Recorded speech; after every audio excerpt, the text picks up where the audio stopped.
नमस्कार दोस्तों, स्वागत है आप सभी का एक बार फिर से राजू सर के नाम से इस यूट्यूब चैनल के अंदर एमसीओ की स्टडी एक और नया एमसीक्यू हम लेके आए हैं। एसएससी सीआरपीएफ ईएसआईसी एग्जाम के पॉइंट ऑफ व्यू में कुछ इंपॉर्टेंट, कुछ ट्रिकी, कुछ कंसेप्चुअल एमसीक्यू जिनको सॉल्व करने वाले हैं विद रैशनली। आप लोगों से गुजारिश, फटाफट से वीडियो को लाइक कर दीजिए, वीडियो को कर दीजिए और कमेंट बॉक्स में अपना सुझाव जरूर डालें। वीडियो को लाइक और शेयर करना ना भूलें। मैक्सिमम लोगों तक इस वीडियो की अप्रोच करा दीजिए ताकि मैक्सिमम लोग जिनको इस तरीके के वीडियो कंटेंट की जरूरत है वो इस वीडियो कंटेंट से जुड़ सके और एक बेहतरीन एमसीक्यू सेशन का फायदा उठा सके। तो लाइक और शेयर करना बिल्कुल नहीं भूले। शुरुआत करते हैं इस बेहतरीन एमसीक्यू सेशन की।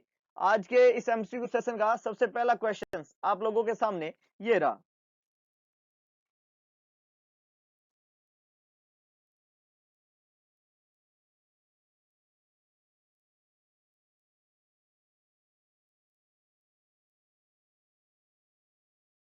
क्वेश्चन पूछा है, क्वेश्चन पूछ रहा है कि otitis media occurs more frequently in infant and young children because of the unique anatomic feature of.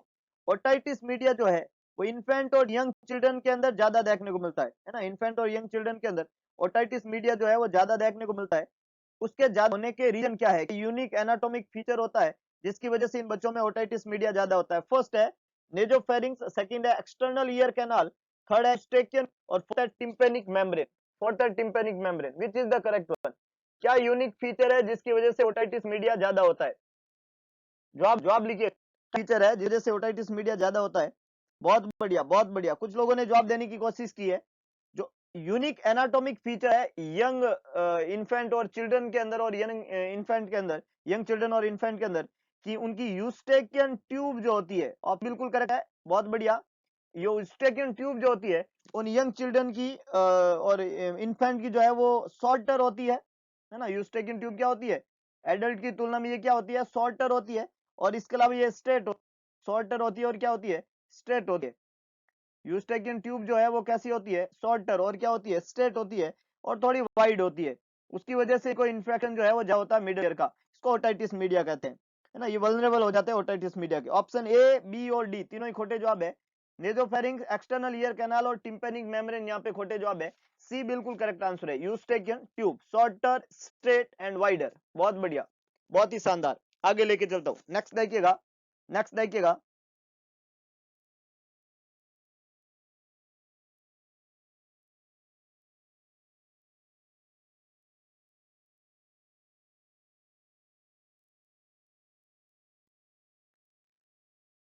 The nurse is admitting a newborn to the nursery. Which finding is expected in the full term newborn? एक nurse है जो कि जिन्होंने admit किया है, एक newborn admit हुआ है नर्सरी के अंदर।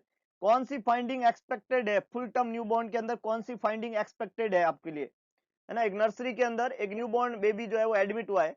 कौन सी फाइंडिंग जो है एक्सपेक्टेड फाइंडिंग है? कौन सी फाइंडिंग उस न्यूबॉर्न में देखने को मिलेगी? फर्स्ट है absence of sucking pad, second है वर्निक्स केशियोसा, थर्ड है प्रेजेंस ऑफ स्कार्फ साइन और लास्ट है एब्सेंस ऑफ सोलर क्रीजेज। चार ऑप्शन यहाँ पे लिखे हुए हैं। कौन सी यूनिक चीज है? कौन सी चीज फुल टर्म बेबी में देखने को मिलेगी? सकिंग पैड का एब्सेंट होना, वर्निक्स कैसियोसा का प्रेजेंट होना, स्कार्फ साइन का प्रेजेंस होना, या सोलर क्रीजेज का एब्सेंट होना? जवाब लिखिएगा, जवाब लिखिएगा, कौन सा चीज सही है? बहुत बढ़िया, बहुत बढ़िया। कुछ लोगों ने जवाब देने की कोशिश की है। फुल टर्म इन्फेंट की बॉडी, फुल टर्म इन्फेंट की बॉडी जो है वो कवर्ड रहती है। फुल टर्म इन्फेंट की बॉडी जो है वो कवर्ड रहती है किस चीज से? जवाब लिखिएगा, बहुत बढ़िया। कुछ लोगों ने जवाब देने की कोशिश किया। देखिएगा, जब फुल टर्म बेबी की बात होती है तो वो कवर्ड रहती है वर्निक्स कैशियोसा से। बी बिल्कुल करेक्ट आंसर है। वर्निक्स कैशियोसा कवर्ड रहेगी। वर्निक्स कैशियोसा एक व्हाइट चीजी लेयर होती है। हालांकि ये मैच्योरिटी के साथ में कम होती जाती है, पोस्ट टर्म बेबी में बहुत लेस होती है, स्किन की पीलिंग हो जाती है, लेकिन एक टर्म बेबी के अंदर वर्निक्स कैशियोसा प्रेजेंट रहेगी। सोलर क्रीजे जो है वो जैसे जैसे बच्चा टर्म की तरफ जाता है वो प्रेजेंट होती है, एब्सेंट नहीं होती, इसलिए खोटा जवाब है। स्कार्फ साइन जो है वो प्री टर्म बेबी में पॉजिटिव होता है। प्री टर्म बेबी जो होता है उसके अंदर स्कार्फ साइन पॉजिटिव होता है। स्कार्फ साइन जो होता है उसमें एल्बो जो है वो जो ईयर तक एक्सटेंड होती है, ऐसा प्री टर्म या प्री मैच्योर बेबी में देखने को मिलता है। तो ये आंसर जो है वो प्री टर्म के पॉइंट ऑफ व्यू में सही है। और सकिंग पैड का, सकिंग रिफ्लेक्स का एब्सेंट होना ये प्री टर्म को इंडिकेट करता है। टर्म बेबी जो है वो बहुत अच्छे से सक कर सकता है। तो ऑप्शन ए, ऑप्शन सी और ऑप्शन डी तीनों ही खोटे जवाब है। बी बिल्कुल करेक्ट आंसर है कि वर्निक्स कैशियोसा का प्रेजेंस होना बॉडी के ऊपर ये इंडिकेट करता है ये इंडिकेट करता है टर्म बेबी को। बहुत ही बढ़िया, बहुत ही शानदार। आगे लेके चलता हूं, नेक्स्ट देखिएगा, नेक्स्ट देखिएगा। A client who was admitted with a closed head injury is asked to tell the nurse today's date. The nurse is assessing the client's orientation to। एक मरीज है जो एडमिट हुआ है क्लोज हेड इंजुरी लेके, है ना, और नर्स से पूछ रहा है कि आज क्या तारीख है, what is the today's date. The nurse assess कर रही है कि क्लाइंट ओरिएंटेड है, किस चीज के प्रति ओरिएंटेड है, पर्सन, प्लेस, टाइम या ऑब्जेक्ट। अगर आप किसी पेशेंट से एज ए नर्स आप पूछ रहे हो, हेड इंजरी का मरीज, आप पूछ रहे हो कि क्या टाइम हुआ है ना, आप पूछ रहे हो कि मतलब आज की तारीख क्या, डेट क्या है, तो बेसिकली जो डेट अगर मरीज से पूछ रहे हो तो डेट के थ्रू आप क्या ओरिएंटेशन पता करना चाहते हो, पर्सन का, प्लेस का, टाइम का या ऑब्जेक्ट का, टाइम का या ऑब्जेक्ट का। तो अगर डेट और तारीख, समय ये आप पूछ रहे हो तो ये टाइम से रिलेटेड है। बहुत बढ़िया, मैक्सिमम लोगों ने बिल्कुल सही जवाब दिया। इसका संबंध टाइम से है, इसका संबंध किससे है, टाइम से। आप असेस कर रहे हो मरीज का ओरिएंटेशन और किसके प्रति, टाइम के प्रति। डेट, महीना, साल, सीजन, ये सब पूछ के आप टाइम का पता लगा रहे हो, है ना। अगर आप मरीज का जो है नाम पूछ रहे हो, दोस्त का नाम पूछ रहे हो, फैमिली मेंबर का नाम पूछ रहे हो, तो इसके द्वारा आप क्या असेस करोगे, पर्सन के बारे में। अगर आप मरीज से, मरीज कहाँ पे है क्या पता लगा रहे हो, है ना, और अगर मरीज को कोई इंफॉर्मेशन जो फैमिलियर ऑब्जेक्ट है उनसे संबंधित आप इंफॉर्मेशन ले रहे हो, तो ये आप ऑब्जेक्ट के बारे में पता लगा रहे हो। तो अभी जो यहाँ पे ये क्वेश्चन पूछा गया है, ये टाइम के प्रति ओरिएंटेशन देखा जा रहा है, ना तो प्लेस का है, ना पर्सन का है, ना ऑब्जेक्ट्स का है। बहुत ही बढ़िया, बहुत ही शानदार, मैक्सिमम लोगों ने बिल्कुल सही पहचाना, it's time.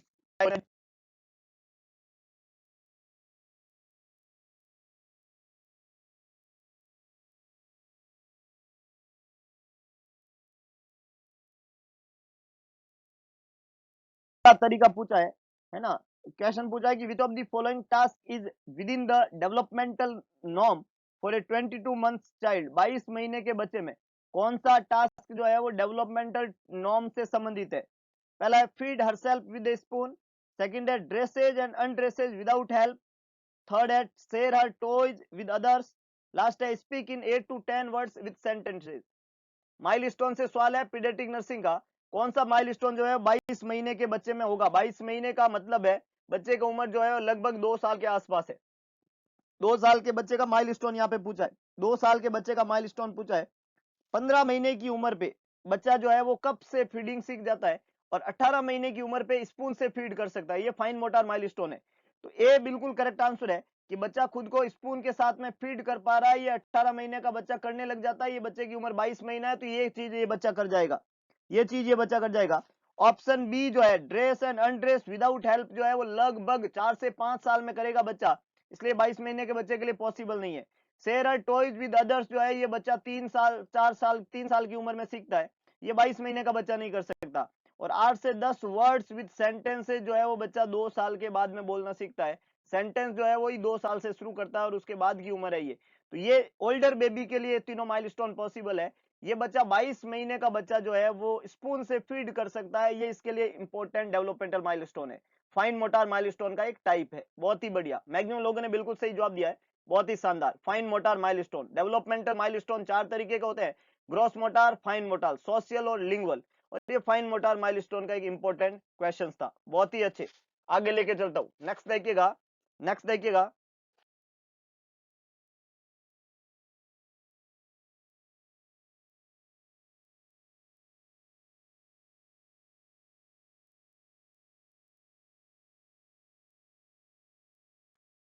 Nobel nursing institute, Play Store पे जाइए, टाइप करिए नोबल नर्सिंग इंस्टीट्यूट। इस लोगों के साथ में 5 स्टार रेटिंग का ऐप मिलेगा। ऐप को इंस्टॉल कर दीजिए, जहां पे फ्यूचर के अंदर आपको वीडियो लेक्चर्स और टेस्ट सीरीज मिलेगी। कल ही एक टेस्ट सीरीज अपलोड हुई है ऐप के ऊपर, 40 क्वेश्चंस है, आपको उस टेस्ट को ज्वाइन करना है। वो फ्री टेस्ट है, हर कोई आदमी इस ऐप को इंस्टॉल करके उस टेस्ट को दे सकता है। उस टेस्ट के अंदर जितने भी क्वेश्चंस है वो नॉर्थ सेट के पॉइंट ऑफ व्यू में इंपॉर्टेंट और कंसेप्चुअल क्वेश्चन है।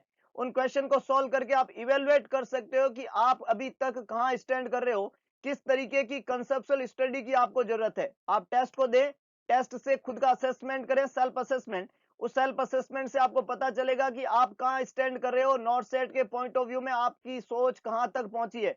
और जो नंबर आपको मिले उस नंबर के साथ में फ्यूचर में अपनी तैयारी के तरीके को बदलते हुए आगे बढ़ने की कोशिश करिएगा। अगर आप कंसेप्चुअल स्टडी करना चाहते हो तो आपके सामने ऑनलाइन के अलावा ऑफलाइन प्लेटफॉर्म भी अवेलेबल है। टीम नोवेल वहां पे आपको ऑफलाइन क्लासरूम स्टडी करवा रही है। डॉक्टर एमडी सर के द्वारा संचालित इस इंस्टीट्यूट की ऑफलाइन क्लासेज जो है वो इवनिंग बैच 2:30 बजे से शुरू हो चुका है। एड्रेस बहुत सिंपल है, लहरिया स्वीट होम के सामने भगत की कोठी न्यू पाली रोड, ये ऑफलाइन स्टडी का एड्रेस है जोधपुर के अंदर।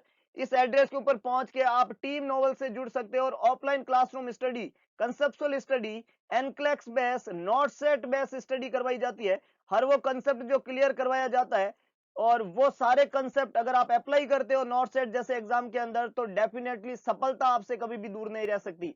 तो अगर आप कंसेप्चुअल स्टडी करना चाहते हो, हर वो क्वेश्चंस, चाहे वो ईसीजी से क्वेश्चन आ रहा हो, चाहे वो मेडिकल सर्जिकल से संबंधित किसी सिस्टम का क्वेश्चन हो, चाहे वो पीडियाट्रिक हो, चाहे ओबीजी हो, चाहे साइकेट्रिक हो, हर क्वेश्चन को कंसेप्चुअल स्टडी के साथ में सॉल्व करवाया जाता है। तो जुड़ जाइए टीम नोवेल के साथ में और एक बेहतरीन भविष्य की जर्नी यहां से शुरू कर दीजिए। आगे लेके चलता हूं, नेक्स्ट देखिएगा, नेक्स्ट देखिएगा।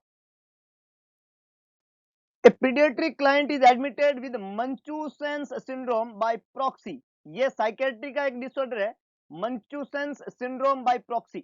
ये एक साइकेट्रिक डिसऑर्डर है। उसके साथ में एक पीडियाट्रिक क्लाइंट जो है वो एडमिट हुआ है। The nurse would expect the child to have, nurse expect करती है कि चाइल्ड में क्या देखने को मिलेगा। मंचूसन सिंड्रोम बाय प्रॉक्सी का क्लिनिकल साइन कैरेक्टरिस्टिक पूछे गए हैं यहाँ पे। फर्स्ट है एक्सट्रीम टूथ डिके, सेकंड है एक्सप्लेन इलनेस, थर्ड है dermatitis of the lips and tongue, last है inability to sweat. Munchausen syndrome by proxy क्या चीज देखने को मिलेगी, क्या चीज देखने को मिलेगी? बहुत बढ़िया, बहुत बढ़िया। देखिएगा मंचूसन सिंड्रोम बाय प्रॉक्सी जो है उसका कैरेक्टरिस्टिक फीचर होता है unexplained illness brought on by another person, है ना, यूजुअली बाय मदर, है ना। तो इलनेस जो होती है वो यहाँ पे क्या रहती है, अनएक्सप्लेन्ड। बी बिल्कुल करेक्ट आंसर है। इलनेस जो है वो क्या रहती है, अनएक्सपेक्टेड रहती है ना। जो पर्पज है उस वो होता है यहाँ पे अटेंशन को गेन करना। इलनेस अनएक्सप्लेन्ड होती है और पर्पज क्या होता है बच्चों का, अटेंशन को गेन करना। इसको बोलते हैं मंचूसन सिंड्रोम बाय प्रॉक्सी। अटेंशन को गेन करने के लिए अनएक्सप्लेन्ड इलनेस लेके आएगी मदर। जैसे बच्चे को स्कूल जाना था, पेट में दर्द होने लग गया, कारण कुछ भी नहीं है, तो ये अटेंशन गेन करने का तरीका होता था। तो अटेंशन गेन करना है ये तरीका इस सिंड्रोम के अंदर है कि नहीं है। तो करेक्ट आंसर यहाँ पे बी बनेगा। ऑप्शन ए जो है वो इनकरेक्ट है। बोटल सिंड्रोम जो होता है, नर्सिंग बोटल सिंड्रोम जो होता है उससे संबंधित है टूथ डिके। तो टूथ डिके यहाँ पे ये नहीं रहेगा, बोटल फीडिंग वाले बच्चों के अंदर होता है। ओरल एलर्जी सिंड्रोम जो है उसमें डर्मेटाइटिस होता है लिप और टंग का, तो ये भी यहाँ पे आंसर नहीं है। ये ओरल डर्मेटाइटिस का आंसर है ऑप्शन सी। और ऑप्शन डी जो है ये क्रिस सीमंस टर्नर सिंड्रोम से संबंधित बात है, जिसमें बच्चा जो है उसमें पसीना नहीं होता है, स्वेटिंग नहीं होती है ना। तो ए सी और डी तीनों ही खोटे जवाब है, बी बिल्कुल करेक्ट आंसर है। Unexpected illness Munchausen syndrome by proxy में होता है और इस ये बच्चा अटेंशन गेन करने के लिए इस तरीके का करती है चीजें। बहुत ही बढ़िया, बहुत ही शानदार। आगे लेके चलता हूं, नेक्स्ट देखिएगा, नेक्स्ट देखिएगा। A client refuses to take the medication prescribed for her. Which action should the nurse take first? एक मरीज है, एक बच्चा है जिसने रिफ्यूज कर दिया दवाई लेने से जो उसको प्रेस्क्राइब की गई थी। कौन सा एक्शन नर्स सबसे पहले लेगी? जो दवाई लिखी गई थी उसको लेने से रिफ्यूज कर दिया, कौन सा एक्शन सबसे पहले लेगी? Encourage the client to take the medication, ask the client her reason for refusing the medication, document that the client refused her medication, report the client's refusal to take the medication to the charge nurse। एक बच्चा है जिसने जो दवाई prescribe की है वो लेने से रिफ्यूज कर दिया। सबसे पहला एक्शन आपका क्या रहेगा? दवाई लेने के लिए एनकरेज करेंगे, क्लाइंट से रीजन पूछेंगे दवाई क्यों नहीं ले रहा है, डॉक्यूमेंट कर देंगे कि मरीज ने दवाई लेने से मना कर दिया, या रिपोर्ट करेंगे क्लाइंट के रिफ्यूजल को कि मेडिकेशन लेवे, ऐसा चार्ज नर्स को हम रिपोर्ट करेंगे कि उसने दवाई लेने से रिफ्यूज कर दिया। कौन सा आंसर यहाँ पे करेक्ट रहेगा? दवाई लेने से बच्चे ने मना कर दिया। आंसर बताइए, आंसर बताइए साहब। बहुत बढ़िया, बहुत बढ़िया। कुछ लोगों ने जवाब देने की कोशिश की है लेकिन मैक्सिमम लोगों के जवाब यहाँ पे खोटे हैं, मैक्सिमम लोगों के जवाब यहाँ पे खोटे हैं। करेक्ट आंसर क्या रहेगा कि अगर किसी मरीज ने दवाई लेने से मना किया तो सबसे पहला इंटरवेंशन, सबसे पहला काम आपका क्या रहेगा कि उस मरीज को पूछो कि भाई क्यों नहीं ले रहा है, कारण पता करो, प्रॉब्लम क्या है, प्रॉब्लम को रूल आउट करो। वाई मरीज ने मना किया दवाई नहीं लूंगा, तो क्यों नहीं लेगा भाई, बताओ, कारण बताओ। है ना, रीजन बताओ, रिफ्यूज करने का कारण बताओ, और मरीज ने कारण बताया तो फिर उसका इलाज है तो करेंगे, है ना। अगर मरीज ने ये डिसाइड कर लिया कि नहीं लूंगा तो आपको पहले कारण पूछना है। ऑप्शन ए इनकरेक्ट है, क्योंकि हम कभी भी मरीज को दवाई लेने के लिए एनकरेज बॉदर्ड नहीं करेंगे। अगर कोई कोई स्पेसिफिक कारण है तो उस कारण को रूल आउट करेंगे, उसका इलाज करेंगे।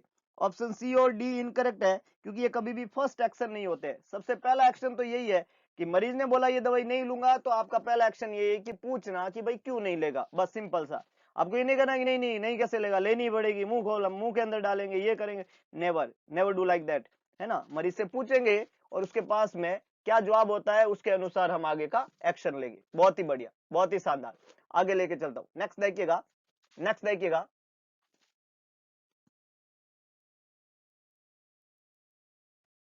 The nurse is checking the fetal heart rate of a client in labour. Labour के अंदर मरीज के, एक प्रेग्नेंट लेडी के बच्चे की फीटल हार्ट रेट जो है वो नर्स असेस कर रही है।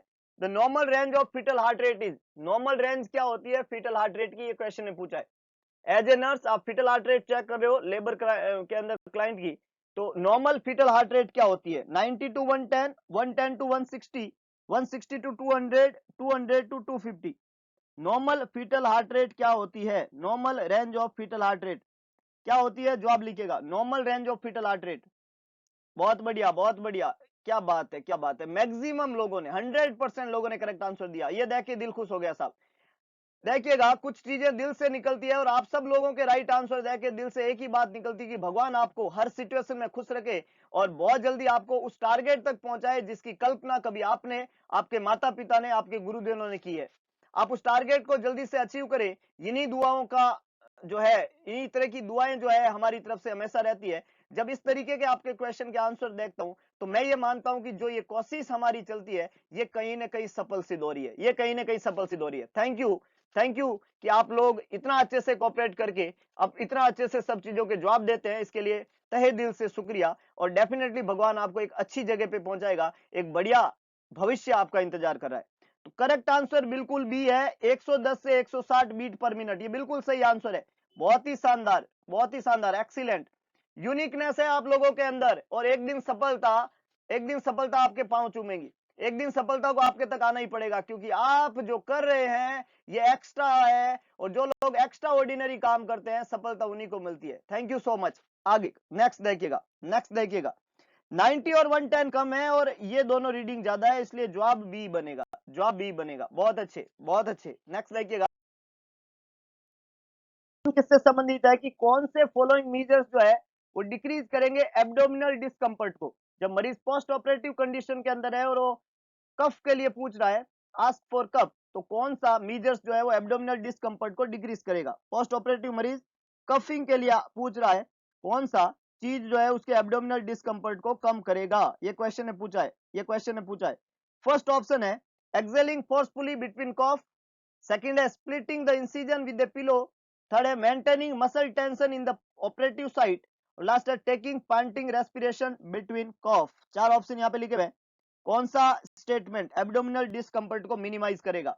पोस्ट ऑपरेटिव कंडीशन में अगर मरीज कॉफ के लिए कहता है, पोस्ट ऑपरेटिव कंडीशन में अगर मरीज कॉफ के लिए कहता है, तो कौन सा इंटरवेंशन उसमें एब्डोमिनल डिस्कम्फर्ट को मिनिमाइज करेगा? बहुत बढ़िया, बहुत बढ़िया, कुछ लोगों ने जवाब देने की कोशिश की है, बहुत ही शानदार। एब्डोमिनल डिस्कम्फर्ट को मिनिमाइज करने के लिए पोस्ट ऑपरेटिव मरीज के अंदर स्प्लिंटिंग करो इंसिजन को पिलो के द्वारा। बी बिल्कुल करेक्ट आंसर है। जब भी मरीज को कॉफ हो, जो पिलो है उसको लेके स्प्लिंट की तरह यूज करो पिलो को इंसिजन साइट के ऊपर, एब्डोमिनल डिस्कम्फर्ट कम हो जाएगा। ऑप्शन ए और सी इनकरेक्ट है, क्योंकि एब्डोमिनल डिस्कम्फर्ट को ये दोनों इंक्रीज करेंगे। अगर फोर्सफुली एक्सेल करेंगे या मसल टेंशन मेंटेन करेंगे ऑपरेटिव साइट पे, तो इससे जो है वो डिस्कम्फर्ट बढ़ेगा, कम नहीं होगा। डी इनकरेक्ट है, क्योंकि ये एब्डोमिनल डिस्कम्फर्ट को डिक्रीज नहीं करता है, पेंटिंग रेस्पिरेशन। तो ए, सी और डी तीनों ही खोटे जवाब है। बी बिल्कुल करेक्ट आंसर है, स्प्लिंटिंग की तरह, स्प्लिंट की तरह यूज करो इंसिजन साइट के ऊपर पिलो को। बहुत ही बढ़िया, B is the correct one, बहुत ही शानदार। आगे लेके चलता हूं, नेक्स्ट देखिएगा, नेक्स्ट देखिएगा।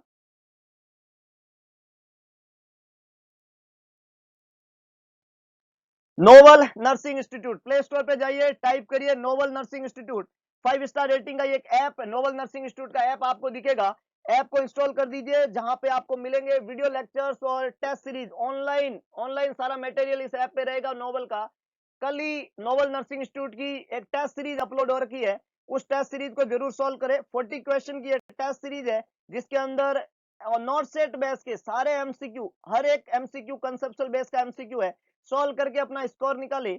स्कोर आपको ये डिटरमाइन कर देगा कि आप नॉट सेट में आपकी प्रिपरेशन कहां तक पहुंची है और कितनी मेहनत करने की जरूरत है। ये स्कोर आपको बताएगा आपकी नॉट सेट की प्रिपरेशन की स्टेज कहां पे है। और अगर आप नॉट सेट की प्रिपरेशन को इसी कंसेप्चुअल स्टडी के साथ में करना चाहते हैं तो टीम नोबल से जुड़ जाइए। Offline classroom study team Noble ने स्टार्ट कर दी है। 1 फरवरी से ये क्लासरूम स्टडी चल रही है। एड्रेस बहुत सीधा है, लहरिया स्वीट होम के सामने, भगत की Kothi, new Pali road, Jodhpur. Doctor MD sir के द्वारा संचालित इंस्टीट्यूट की ऑफलाइन क्लासरूम स्टडी शुरू हो चुकी है। टीम नोबल आपको कंसेप्चुअल स्टडी, उस तरह की स्टडी जो आपको not set, ESIC, GMCH, HSC, CRPF इस तरीके के एग्जाम में सफलता दिलाने के लिए इस तरह की स्टडी आपको जिस तरह की करने की जरूरत है वो टीम नोबल आपको प्रोवाइड कर रही है। तो बस जो है इंतजार किस चीज का, जुड़ जाइए जल्दी से टीम नोबल के साथ में। ऑनलाइन और ऑफलाइन दोनों प्लेटफॉर्म अवेलेबल है और एक बेहतरीन भविष्य की तरफ पांव बढ़ाइए। तो ये कुछ इंपॉर्टेंट एमसीक्यू आज की इस वीडियो लेक्चर में हमने पढ़े। होप सो आपको वीडियो पसंद आया होगा, तो वीडियो को लाइक करें, वीडियो को शेयर करें, कमेंट बॉक्स में अपना सुझाव डालना बिल्कुल ना भूले। और एक काम जरूर करें, इस चैनल और इस वीडियो को मैक्सिमम लोगों तक पहुंचाने की कोशिश करें। भगवान कृष्ण ने कहा था कि सारथी बने, स्वार्थी ना बने। तो दिखा दीजिए सारथीपन और कर दिखाइए ऐसा कि दुनिया करना चाहिए आपके जैसा। अगर आप कुछ अच्छा सुन रहे हैं, अच्छा पढ़ रहे हैं, तो आप डेफिनेटली बहुत सही जगह पे है, भविष्य निर्माण की तरफ आप बढ़ रहे हैं। इन्हीं शुभकामनाओं के साथ में आज के इस वीडियो लेक्चर को यहीं पे समाप्त करते हैं। मिलते हैं दोबारा नए एमसीक्यू सेशन के साथ में, कुछ इंपोर्टेंट, कुछ टिकी, कुछ कंसेप्चुअल एमसीक्यू। तब तक के लिए जय हिंद, जय भारत, जय महाकाल।